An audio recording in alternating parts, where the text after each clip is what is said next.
All right, look, the Michigan Panthers season continues with their first home game this Sunday, Ford Field. Joining us now, we got Terry Myrick to talk about the game this weekend. You can talk about your trip overseas to Africa and when you did it. Terry, first and foremost, welcome to the Noon, man.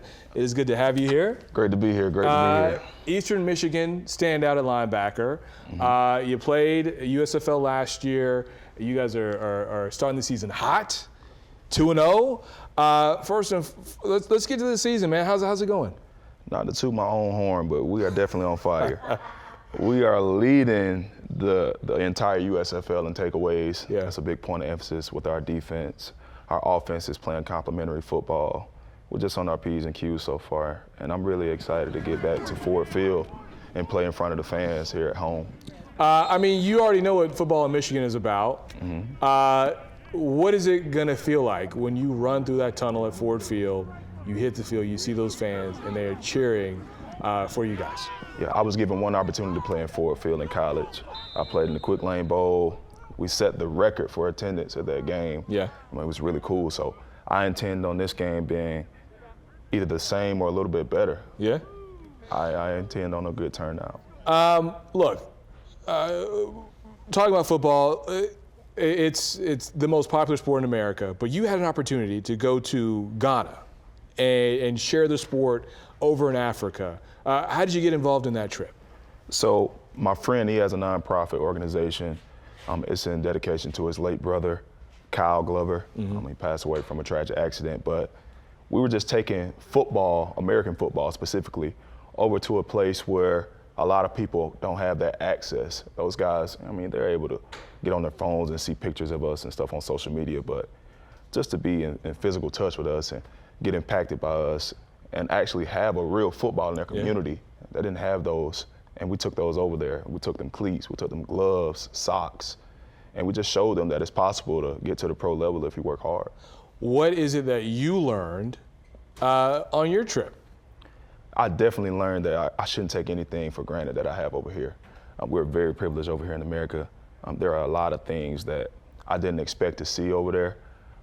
I met so many people, and trust me, they treated me like I was royalty. Yeah. I was really grateful to see the things that I have at home and how fortunate I am. Yeah, it's always crazy when you go outside of the country, you realize, how good we have it and how privileged we are. But at the same time, I think when you come back, it kind of motivates you to work a little harder and do a little better and be a little nicer to people. Indeed. So tell me about the transition, going from EMU ball to USFL. How have you adjusted to that pro level speed? It was definitely an adjustment. You have a lot of time to yourself at the pro level. You're really on your own as far as taking care of your body. Like, you have to make sure that you're doing everything day in and day out, resting. You have to spend your money wisely because you're getting a lot more money than you got at the college level. And like I said, you're exposed to things. I'm sitting on Fox 2 right now. Yeah. I didn't have that exposure when I was at Eastern, so I have to really make sure I'm on my P's and Q's in that regard. And the competition level, I would say, is a lot higher than I was at college. Like, I can't afford to take a playoff here. Right. You can't take a playoff. Everything is an evaluation. You're constantly competing day in and day out. So you are from Atlanta. We talked about this earlier. Mariel's from Atlanta. You're from Atlanta. You played in Birmingham last year. What was that experience like? Because you got to pretty much play close to home. You were a short drive. For people that don't know what Birmingham is, like a couple-hour drive from Atlanta and back and forth. Yeah.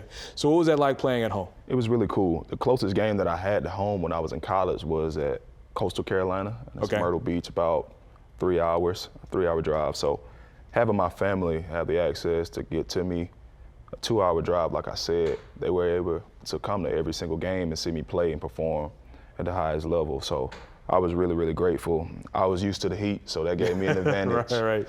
I really enjoyed my time out there. I can't wait to go back and have my family and the guys I coached when I was back down in Georgia recently. I just want to see them out in the stands and supporting. One thing I always like to talk to people who are in a position like yourself. There are a lot of kids that are watching this. There are a lot of kids that are going to watch you play at Ford Field. What advice do you want to give them based on your football journey that may help them out and get to the next level just like you?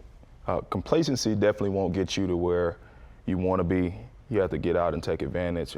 Technology is definitely taking over, so you have to take that extra step and obviously beat the man across from you if you're playing football, whether it be football, baseball, basketball. Line up and beat the man across from you. Just go hard every single day. Do the extra things. Take the extra mile. It'll get you there. Go big or go hard, man. You don't go home. Yes, sir. Appreciate you, man. Hey, one more Terry thing. Myrick. One more thing. Okay. I got a treat for you, man. All right, yeah. I'm looking at them arms, man. You looking like you about a size extra large. So I definitely want to bring you some, man. I don't know if my teammates did, but I want to get you suited. Yeah, my man. I appreciate you. No problem, Thank you so much. Terry Myrick, you can catch him Ford Field this Sunday, April 30th. You see the information on your screen. Tickets are $10. This is great, and we're going to see more of the Panthers. 2-0 start. Hey, this season they're hot. Jump on the train while you can, because they're going straight to the top. Have a good one, man. Yes, sir. Good luck this season. Thanks again. Hey, man. All right.